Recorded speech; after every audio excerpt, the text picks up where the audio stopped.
também, ainda em estrutura oficial, né? É importante, temos que falar sobre política de drogas, porque é algo que circula a nossa realidade. A gente tem hoje no campo político partidário bancada da bala, bancada evangélica, bancada de sei lá o quê, mas todas elas dialogam também sobre o campo da política de droga ou da segurança como um todo, mas que cai no resumo é a política de drogas. E aí você tem diversas discussões que não acontecem, que parecem comum e que se criam vida e se mantêm nessa estrutura. Como, por exemplo, você perceber que hoje o presídio é uma extensão da favela, você não vê diferença, talvez é até mais potente do que a favela, ao mesmo tempo quem está lá dentro é esculachado, às vezes a mulher que é presa com a droga é jogada num espaço onde o sistema em que a gente vive já é gravíssimo, né? Porque quando você chega dentro do sistema penitenciário, você tem que se autodeclarar de uma facção. Você não pode ter sido uma pessoa que foi presa na entrada da favela porque estava com uma droga nessas leis todas. Você é o quê? Você é comando vermelho, você é terceiro comando, você é ADA. Porque se você for neutro, você cai na galeria não misturada e você pode ser visto como X9 pela própria galera que está ali contigo. Então a parada te força a ser de um grupo, já te força a associação ao tráfico pelo simples fato de você entrar naquele espaço. E às vezes a mulher que no meio do caminho vai sendo agredida, vai sendo esculachada, a mina que vai sendo agredida, vai sendo esculachada, quando chega lá dentro, só se envolve com uma galera que já está lá há mais tempo, mais revoltada, vivendo violência, sem perspectiva de nada, sem envolvimento com nada, e aí você cria uma bolha totalmente terrível de nenhum avanço, pelo contrário, só de aumento de problema, mas um problema que só fica entre nós, as pessoas que vêm de onde a gente vem, que vivem o que a gente vive. E ao mesmo tempo no campo da própria religião, como a religião se envolve com isso, porque, por exemplo, na maioria das favelas que a gente circula, nos trabalhos que a gente tem se envolvido, tem trabalhos importantíssimos das religiões de matriz evangélica. Mas ao mesmo tempo as próprias religiões de matriz evangélica, isso com casos escandalosos em algumas favelas como no Dendê, como na própria Cidade Alta, que teve guerra recentemente, e outros lugares, influencia de alguma forma os grupos que coordenam o varejo das drogas naquele espaço a expulsarem e perseguirem pessoas de religião de matriz africana. Então, tipo, todo mundo está fazendo um uso político violento, um uso que não inclui, pelo contrário, que só afasta, cria divisões, explora, segrega. A diversidade, o respeito já não existe, está virando... Em todos os campos isso está virando um processo de violência. E a gente tem usado isso, o problema é a política de drogas, então vamos falar sobre política de drogas, para discutir sobre todos esses temas. E esse tema diz respeito a cada um. O meu pai, a minha mãe, eu tento, depois do movimento, né, a gente tem feito exercício, inclusive, de falar sobre isso dentro das nossas casas, o que é muito difícil. Meu pai veio do Nordeste muito novo, não teve estudo, a vida dele é trabalhar para ter comida para pagar o aluguel. E aí para ele, quando ele consegue pagar o aluguel e comer, e a gente comer, para ele é uma realização do mínimo, tá ligado? Da vida dele. E aí o papo com ele mas pai, a guerra às drogas, quantas vezes meu pai já tomou um tiro, bala perdida, quando estava indo trabalhar na perna. Minha avó, na casa da minha avó, que é dentro do morro, várias vezes ela acorda de manhã e na porta dela ela tem que acordar cedo para varrer, porque tem vários papelotes de drogas. Então, de certa forma, seja na violência, seja na bala perdida que só acha pobre, que só acha os nossos corpos, seja na falta de aula, na falta de transporte, porque está tendo operação, está intervindo na vida da gente. E está intervindo de forma violenta para nós e muito lucrativa para outras pessoas, principalmente as pessoas que de fato lucram com as drogas e com as armas e que não estão dentro da favela. Uma vez a gente estava num debate, junto com o Mariano Beltrame, e essa galera é tão suja, cara, é tão bizarro, porque ele falou pra mim, mas a UPP tá lá dentro e os moleques estão dando tiro de AK-47 na polícia. Isso é muito preocupante. Tipo assim, preocupante pro seu olhar, preocupante pra mim é saber que existe um AK-47 dentro da favela e que tem um moleque que quer segurar esse AK-47 para dar tiro na polícia. Por quê? Porque um fuzil AK-47 não é do Brasil. Para ele chegar nesse país, ele viajou por mais países, estados e cidades, até parar no Complexo do Alemão, do que o moleque que está com ele na mão, que se bobear nem do Alemão nunca saiu. Nem do bairro, nem da vizinhança onde a gente vive ele saiu. Mas o fuzil já viajou mais do que ele. Olha como é que é curioso, como é que é invertida a realidade do que a gente vive. E um caso também de dado público, falando de coisas oficiais, eu não sei se quem quiser acompanhar isso é muito grave, é muito louco. No ano passado, né, durante os mega eventos, a favela da Maré, lá na Zona Norte também, o Complexo da Maré, recebeu a intervenção militar, né? O Exército fez a ocupação no território nacional, na favela, durante quase um ano no processo dos mega eventos. O dado público dessa ocupação militar mostra que a ocupação, a presença permanente do Exército dentro da Maré, dado público, mais uma vez, custou mais de R$1 milhão por dia. Quando você bota isso em ano, a gente está falando de bilhão. Aqui quem é de favela, de periferia, eu quero que qualquer pessoa levante a mão e diga qual periferia, qual favela, qual bairro da Baixada recebeu R$1 milhão por dia em educação, arte, cultura, invasão de professores, invasão de grafiteiros, invasão de dança, R$1 milhão por dia. Mas isso aconteceu na ideia de segurança pública, que não nos inclui, nos vê como inimigo dessa dita segurança. Então, a gente está usando isso para falar disso. A gente também quer falar de drogas. Por quê? Porque a pessoa que usa muito açúcar, ela fica diabética. E aí você tem um acompanhamento, né, da injeção, do dedinho, papapá. Tem muitas pessoas que infelizmente se envolveram com essas drogas ilícitas de forma abusiva, se tornam dependentes, se tornam, perdem o controle de si próprias e precisam ser assistidas pelo campo do direito, pelo campo do respeito, pelo campo do cuidado com aquela pessoa. A gente tem feito muitas conversas também no campo do trabalho do movimento com pessoas da área da saúde, com agentes de saúde nas áreas periféricas, com pessoas que fazem atendimento na nossa região. Por quê? Porque muitas vezes uma pessoa que chega num espaço como a UPA estereotipada, tipo, é uma pessoa que é da rua, que está suja, que às vezes está com uma roupa rasgada, e essa pessoa, quando chega para buscar um atendimento na UPA, ela é lida como uma usuária de drogas.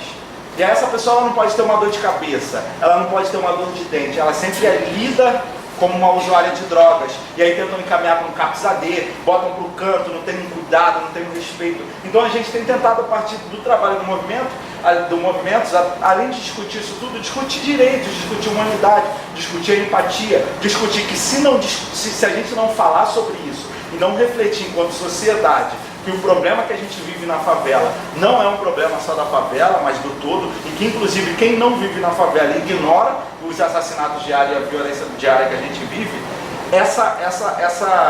essa situação crítica ela só vai continuar aumentando, e aí aumentam os assaltos, aumentam as violências, aumentam o afastamento e chega ao comum, e tem um teto comum, que é o do pobre matando pobre, do preto matando preto, do quilombola, do indígena matando indígena, que é, você pega um maluco que vive nessa realidade da desigualdade, e aí o moleque precisa sobreviver, a menina precisa sobreviver, tem família, tem casa, tem que sustentar sei lá alguém. Várias vezes isso aconteceu com a gente no Complexo da Alemanha. Pessoas que cresceram juntas, numa cidade extremamente desigual, extremamente violenta, extremamente cruel, com quem vem de onde a gente vem. Parte das pessoas foram para um lado, escolheram o varejo das drogas como forma imediata de acesso a recursos. Tem muita gente que foi para o outro lado do mesmo campo, virou policial, se agarrou numa faca, pegou uma arma e achou que fazer justiça é subir um morro para matar o seu igual. Só que aí quando ele está no batalhão, ele é abraçado por aquele lugar e fala, você tem que subir, você tem que matar, você tem que dar resultado, você tem isso, você precisa trabalhar 50 horas, você só tem um pente, você não sei o que, você não sei o que. O cara vira um cachorro, joga ele no alto da favela, tira a grade, ele sobe o morro tacando terror. Então, tipo assim, é sempre pobre contra pobre, a gente não consegue avançar. Eu, no meu trabalho, enquanto denúncia de violação de direitos humanos e tentativa de construção de redes, não consigo avançar nessa discussão, porque a gente sempre está preso pelo mínimo. Todo dia alguém é assassinado de forma violenta na favela, todo dia alguém é agredido pela polícia, todo dia tem operação policial, várias casas são destruídas durante a revista do policial, e a gente só não consegue sair do micro de falar, irmão, calma aí. O problema é lá em cima, botamos igual o fantoche com alguém aqui fazendo a gente se matar, e a gente não consegue discutir política de drogas e o poderoso e intocável mercado de armas, que esse de fato a gente não consegue nunca falar. Então a gente está tentando fazer isso, usar da política de drogas para falar, a gente precisa cuidar das pessoas que usam drogas. A gente está trabalhando com pesquisa, a gente estava acompanhando em várias matérias jornalísticas dizendo que no Brasil há uma epidemia de crack. Só que quando a gente foi ver os dados, né, oficialmente, são poucas pessoas envolvidas com crack. O crack é visto como uma droga da extrema pobreza, mas tem muitas pessoas da alta sociedade que usam crack. A diferença é que essas pessoas têm dinheiro para procurar uma clínica, têm uma base de cuidado e respeito muito maior do que a gente da nossa realidade, que no campo da sobrevivência a gente acaba às vezes tendo que se virar entre nós mesmos e não consegue se ver como amigo. Pô, Jéssica, tá bem, mano? Pô, Jéssica, tem que correr, tem que trabalhar, vou perder o ônibus, tem que sabe? A gente não tem esse espaço, então a gente tem tentado criar esses espaços de conversa, de reflexão, para que mais pessoas comecem a olhar essa realidade, e não só sobre a política de drogas, mas também como uma ferramenta forma, como eu falei inicialmente, de ver a atual política de drogas como a principal ferramenta de manutenção racista, de manutenção da desigualdade e manutenção de controle dos nossos corpos na realidade onde a gente vive. Porque não é à toa que o Brasil se torna a terceira maior população carcerária do mundo, chegando a 700 mil pessoas presas. Não é à toa que são mais de 60 mil pessoas mortas de forma violenta no país em que a gente vive, sabe? A maioria jovens, a maioria negra, a maioria de forma violenta, de arma de fogo, sempre ligada ao conflito de uma chamada guerra às drogas, onde nunca se discute o que é essa droga, o porquê se faz guerra a essas drogas, e muitas vezes no Complexo do Alemão e várias outras favelas, a gente tem horas de tiroteio, isso sai no jornal o tempo inteiro, e você não tem ninguém preso, nenhuma arma apreendida, nenhuma droga presa. E o motivo disso é a guerra às drogas. E também discutir questões importantíssimas, né, galera? Como acontece muito na Zona Sul, que colado com a Rocinha tem uma outra universidade que é a PUC, a gente também trabalha desconstruindo o olhar pejorativo, racista e viciado da imprensa hegemônica, onde a gente cansa de ver o tiroteio acontecer na Rocinha, pessoas morrerem, pessoas desesperadas, o terror acontecendo, e a manchete do jornal que diz alunos da PUC se assustam com tiroteio na Rocinha. Então a gente tem rediscutido tudo isso, né? Porque rediscutir tudo isso é uma luta, porque é difícil, perdão a palavra, é difícil pra caralho falar de tudo isso, porque é outra coisa que a gente está jogando aqui, né? Só que isso tudo a gente vive individualmente, mano, em um coletivo chamado favela, chamado periferia, chamado baixadas. E aí a gente, nesse contexto, vai tentando ocupar espaços como esse, não para compartilhar o que a gente está fazendo, pelo contrário, é porque a gente sabe que vocês estão aqui, é porque são pessoas que estão interessadas no tema, que talvez estejam vivendo situações dentro do tema, a gente talvez não tenha tempo de ir muito a fundo, mas a gente também já está começando. Enquanto o Papo Reto, a gente já faz ações na medida socioeducativa, né, com a juventude, sempre fazendo intervenções nos espaços e brigando para que haja mais esses espaços dentro da medida socioeducativa, mas a gente sempre está fazendo oficinas, sempre está ocupando não só para falar de violência, mas inclusive de conversar com esses jovens. A última experiência que a gente teve dentro do socioeducativo foi de chegar lá sem uma ideia pronta, não ia falar de teatro, não ia falar de comunicação, não ia falar de nada. A gente chegou lá, pegou o grupo de jovens que foi selecionado para vir e a conversa foi: o que vocês querem saber lá de fora? E aí tinha gente que queria saber como está a novela, qual filme passou, como é que está tendo baile no morro. Então, tipo assim, a gente está tentando usar várias ferramentas de fazer essas pessoas, esses jovens, principalmente quando a gente está trabalhando mais, se sentirem humanizados, saberem que são queridos, que não é só aquilo que tem para nós, apesar de vivermos uma realidade que nos empurra para esse funil, e a gente tem circulado esses espaços enquanto movimentos, enquanto Papo Reto. Querer me lá, quer perguntar mó tempão, né? Eu falo pra caraca, não foi mal. Perdoe. Quando abrir pra pergunta, deixa eu eu acho que já pode abrir, né? O que tu acha? Então, ó, lá, você, aproveitar. Eu vou por último. ajuda ele. Quer escrever no chat? Sim. Violência urbana. Sim. Então, assim, o tempo todo, as 4 horas de seminário, o tempo todo com essa questão militar. Narcotraficantes do mundo das ameaças. E assim, você é bombardeado por imagens de trocas de tiro, o policial com a viatura ruim, tudo. E o gasto que o Estado, mais a sociedade, tem com aqueles policiais que estão ali. Somente eles fossem as vítimas desse processo. Sim. Que não é isso. Mas o tempo todo a gente é bombardeado com esse tipo de informação. E assim, o mais impressionante é que tem uma galera mesmo, judiciária, que você falou no início, mas é um tempo de volta uma vez, mas eu conheço. Maria Lúcia Caramba.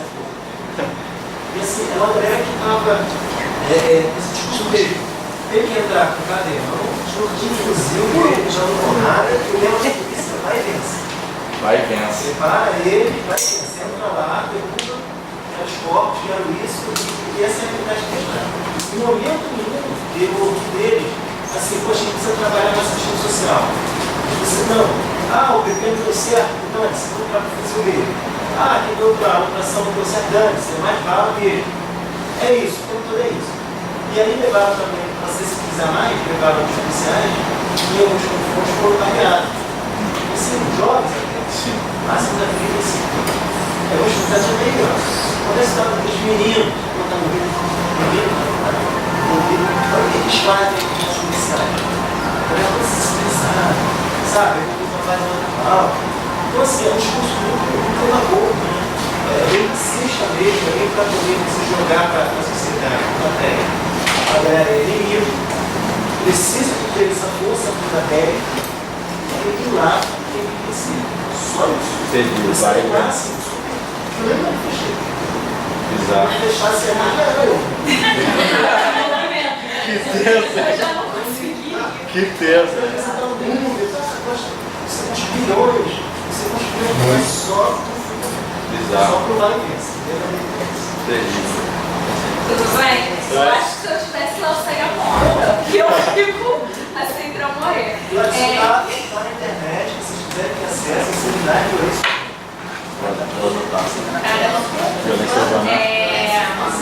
Assim, me senti muito presenteada hoje com a fala de vocês. Eu acho que de todos os dias do curso, pra mim, esse foi o que mais me deixou, tipo, cara, com vontade de sacudir, de levantar, porque eu fui colocando várias questões que você foi falando com o meu cotidiano. Eu vou me apresentar, acho que alguns já me conhecem, porque eu sempre falo assim.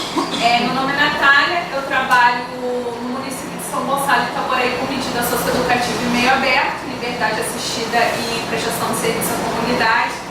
E eu trabalho com maioria, são adolescentes. Não, na verdade todos são adolescentes, porque medidas socioeducativas são para adolescentes, perdão pela garra. E quando você colocou o seu trabalho da humanização, você falou sobre medida socioeducativa, entre outras coisas que vocês colocaram, que se eu fosse falar, ocuparia muito tempo, eu não quero atrapalhar vocês. Eu queria falar de um trabalho assim que tem muito legal, queria até fazer um convite a vocês a estarem indo no nosso equipamento, vai ser muito legal, que é o seguinte: a gente percebeu que nos atendimentos aos adolescentes de medida socioeducativa, eles não entendiam qual era o contexto que eles estavam vivendo. Eles só entendiam que fizeram uma merda e que precisavam de um lugar para assinar. Mas eles não entendiam o contexto que eles estavam vivendo, o que estava acontecendo, o que eles estavam passando e o que levaram eles a chegar nisso. E aí, nos atendimentos, eu tenho um ano com a medida socioeducativa em específico, eu comecei a perceber isso e eu não conseguia fazer uma forma de fazer com que eles entendessem. Aí eu comecei a pensar em coisas no meu atendimento que estimulassem o protagonismo deles. Mas eu encontrei muita dificuldade por causa de uma questão que você falou, educação. Às vezes eu falava coisas que os adolescentes não entendiam. E aí eu tive que fazer um percurso de entender como é que eles... Se você falasse uma coisa assim, quais são suas qualidades, por exemplo? O que é qualidade? A gente estava assim, e aí eu tive que pensar uma forma de falar para que eles entendessem, porque a gente não estava conseguindo nem se comunicar. Depois que eu cheguei no modo de me comunicar com eles, eu pensei em uma forma de conseguir fazer com que eles entendessem o contexto que eles estão vivendo.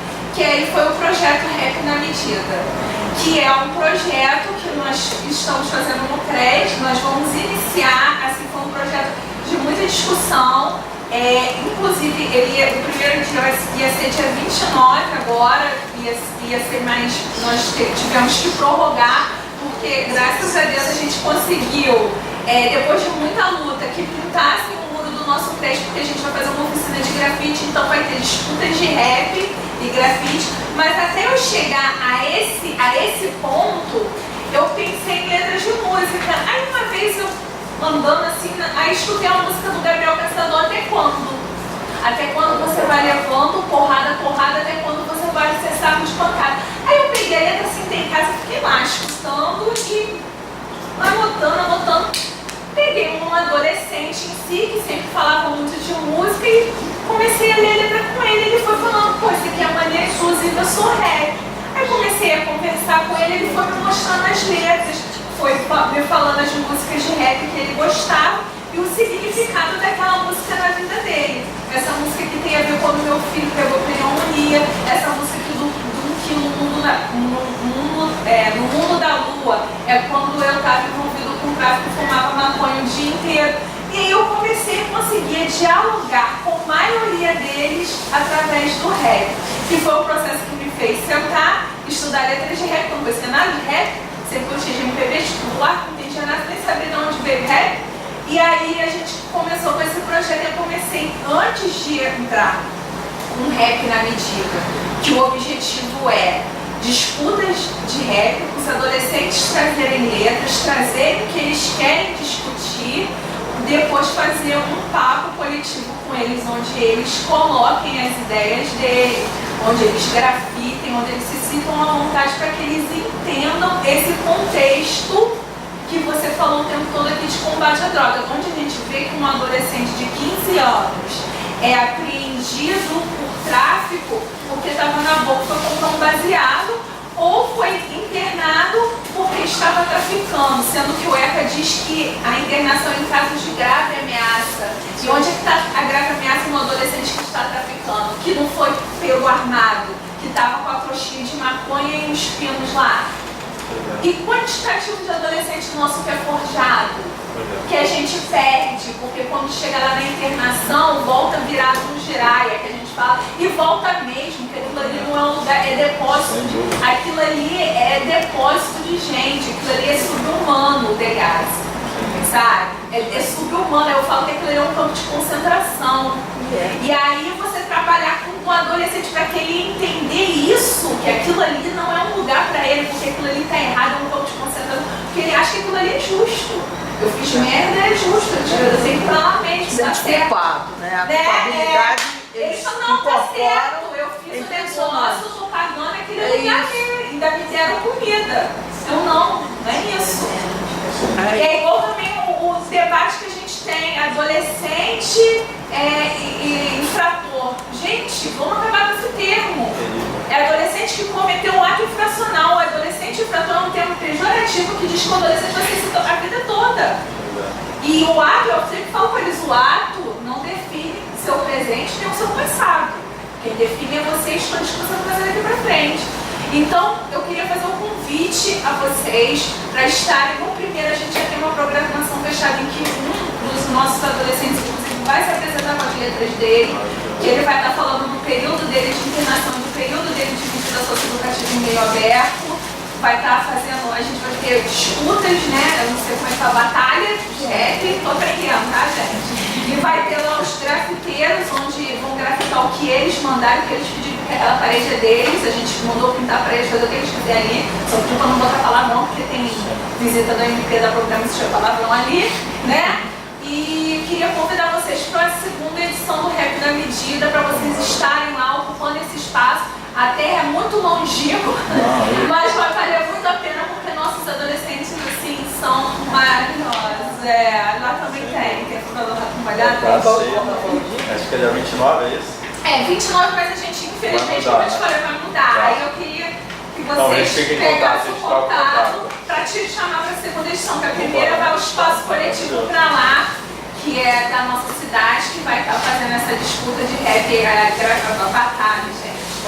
A batalha de rap e grafite, depois vão fazer oficinas com eles e depois, no caso, a segunda vocês viram. Tá bom? Tá aceito. É uma pena. Boa noite, né? Boa noite. Eu sou assistente social. É uma pena que tem que ser muito corrido, né? Porque vocês falaram. Mas pode que... chamar a gente para outro lugar também.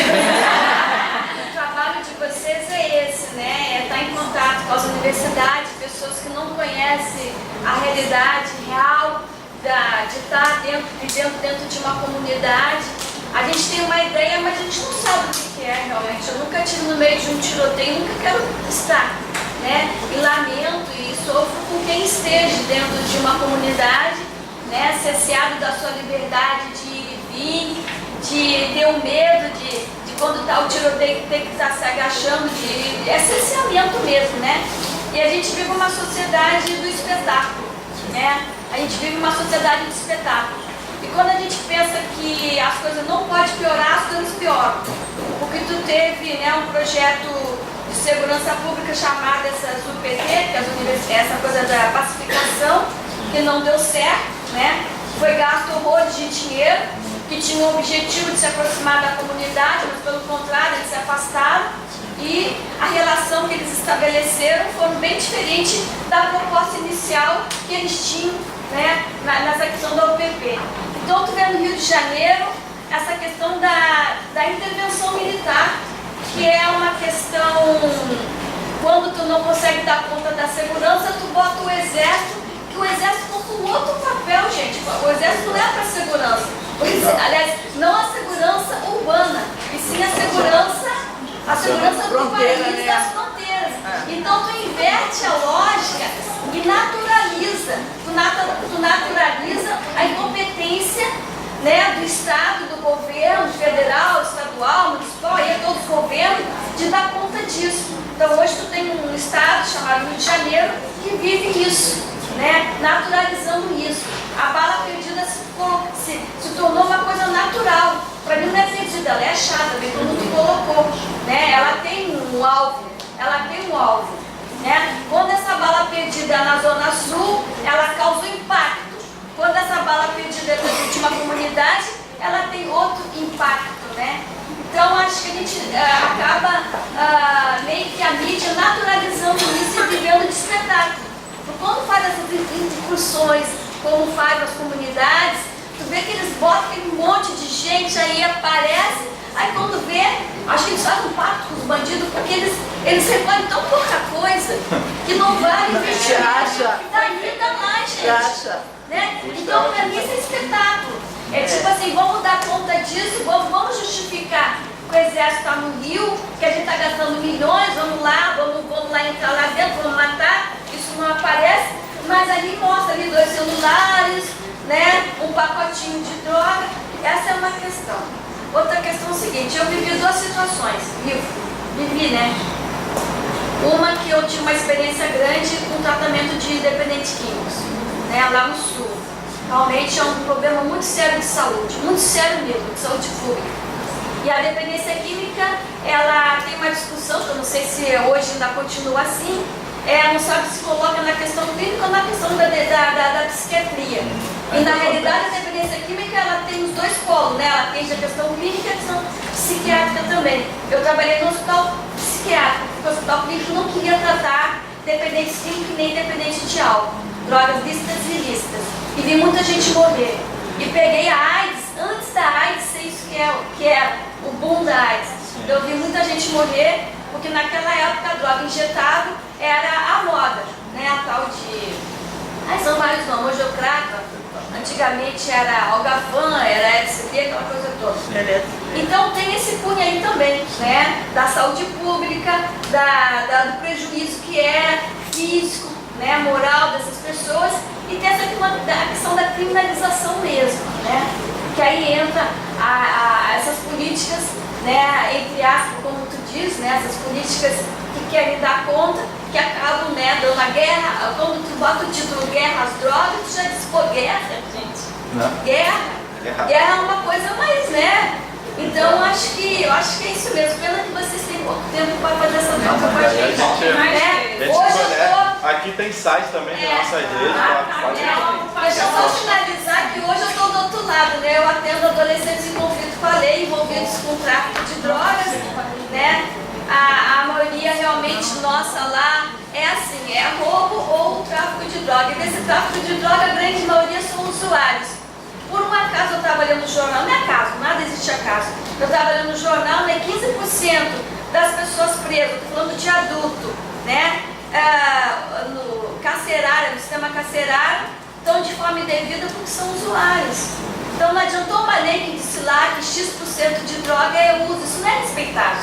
No Brasil não existe lei respeitável. Na verdade não tem uma quantia, né? Não tem uma quantia específica para determinar então, quem é o usuário. Então tem adolescente lá preso com algumas trouxinhas, né? Claro. Mas no final das contas ainda existe o kit flagrante, né? É muito complicado isso. Uma boa viagem para vocês, né? Bom, eu queria assim, deixar uma sugestão e fazer algumas pequenas intervenções, por exemplo, vamos pela última, né? A questão da generalidade da lei com relação aos crimes. Em direito penal, a lei ela tem que ser definida. Existe para quem não é advogado, existe uma coisa chamada em direito que é norma em branco. O que é norma em branco? Ele diz assim, é proibido matar. Mas aí, ele não diz matar com o quê? Então você tem que definir. Se você define matar com facada, está definido. Mas se você deixa solto, é proibido matar, a coisa fica solta, não é? Então, no caso das drogas, há uma norma em branco e é vedado, não se deve, pelo menos doutrinariamente, fazer norma em branco, porque isso deixa um espaço muito grande para o julgador e aí é a cabeça dele sendo determinada. Então, eu acho que um dos grandes defeitos, além dos verbos que existem na lei de tóxico, vamos assim dizer, é exatamente essa norma em branco de dizer o que é traficante, a partir de quantos quilos, enfim, o que é, qual a quantidade, etc. Essa é uma questão. A segunda questão, eu vou voltar a São Gonçalo. Amei a sua intervenção. Na verdade, essa intervenção, eu sou São Gonçalo, mas é Itaboraí. Tá. Que vai acontecer o projeto. Tá. Eu estou trabalhando, eu estou começando a fazer uma pesquisa solo com relação à questão da linguística. É impressionante como as pessoas que responderam o processo, que foram acusadas, que saíram, elas não entendem absolutamente nada daquilo que lhe foi dito e que lhe foi perguntado. Agora imagine um adolescente. Eles não conseguem, as pessoas não conseguem fazer um nexo. E aí, como é que você vai refletir sobre a sua falta? Se você não está entendendo o elo, o nexo, não é? Então, assim, a questão realmente, e essa vai ser o meu projeto, se a hora que o juiz te faz uma pergunta, se você está entendendo o que está sendo perguntado, o meio que você está, e você saber aonde é que ele quer chegar, o que é difícil isso. Porque, primeiro, a pessoa já entra numa sala de audiência em desvantagem. Porque ela encontra lá o aparato todo, né? O juiz, o promotor, a escrevente. Então, você já entra em desvantagem pelo próprio meio, pelo próprio ambiente. Depois a questão psicológica, a situação emocional, não é? E principalmente o adolescentes e os nossos irmãozinhos que não sabem nem quem é o defensor que vai defender, então ele já senta na mesa e o que ele responder ali vai definir a acusação, a absolvição ou a condenação dele. Então, assim, é muito grave isso, e a gente está até falando de matéria penal, mas de uma maneira geral, você vê nas faculdades, as pessoas vão fazer uma prova, não conseguem fazer uma interpretação. Então, o interpretar, ensinar a analisar, ensinar a criticar, é muito importante em qualquer momento que você esteja. Bem, eu tenho percebido também, nessas discussões, eu acho muito legal, isso aí é importante. Eu aprendo muito com as mesas. Mas eu acho que está precisando ter uma outra virada de ótica. Eu vou fazer uma pergunta aqui e vou deixar uma sugestão. A primeira delas, eu vou relatar para vocês o seguinte. O que tem de condenação, gente, que o juiz sequer leu o processo, a sentença já vem impressa.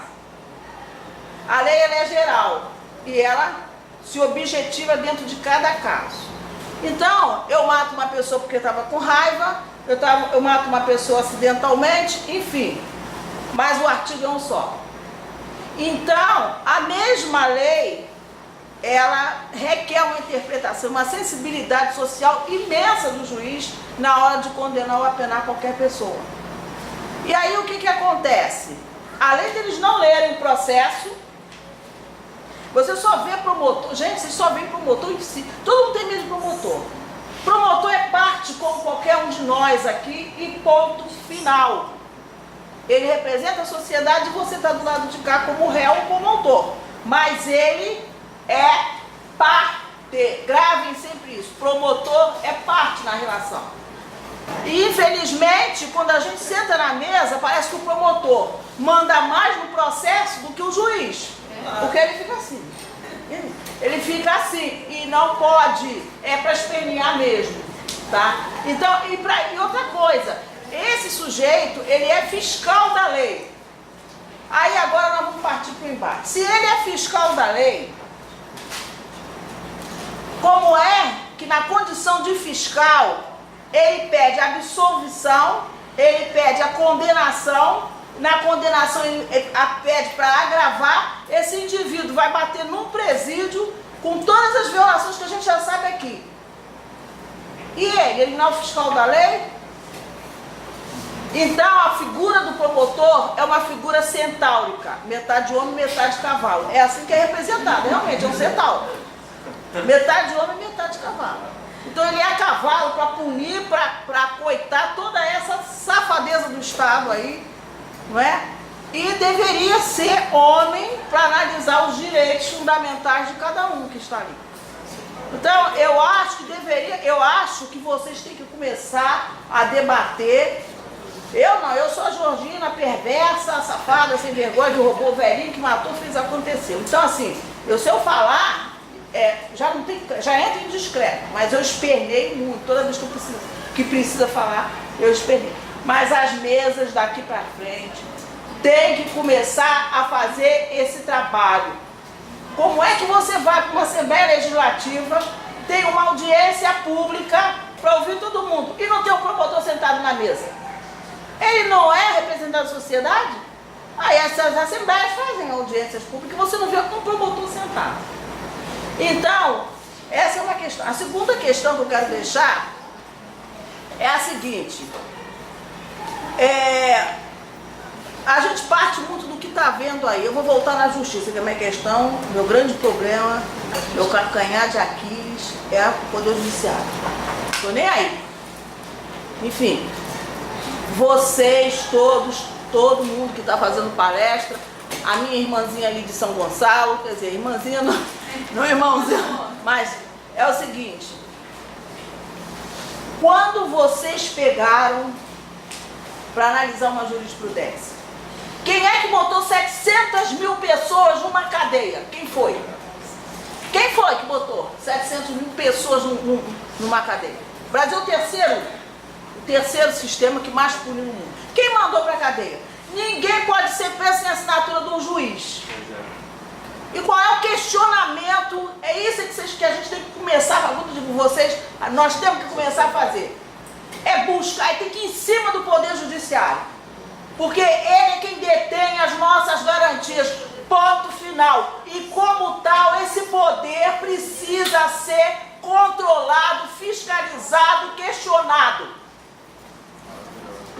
Vocês precisam, e todo mundo de vocês, nós, pegar a jurisprudência, gente, e ler. E ler até por conta dessa questão de que uma sentença ela vem imprimida. Você sabe que já teve pessoas que iam sair absolvidas e foram condenadas porque na hora do escrevente botar a sentença imprimida, ele errou?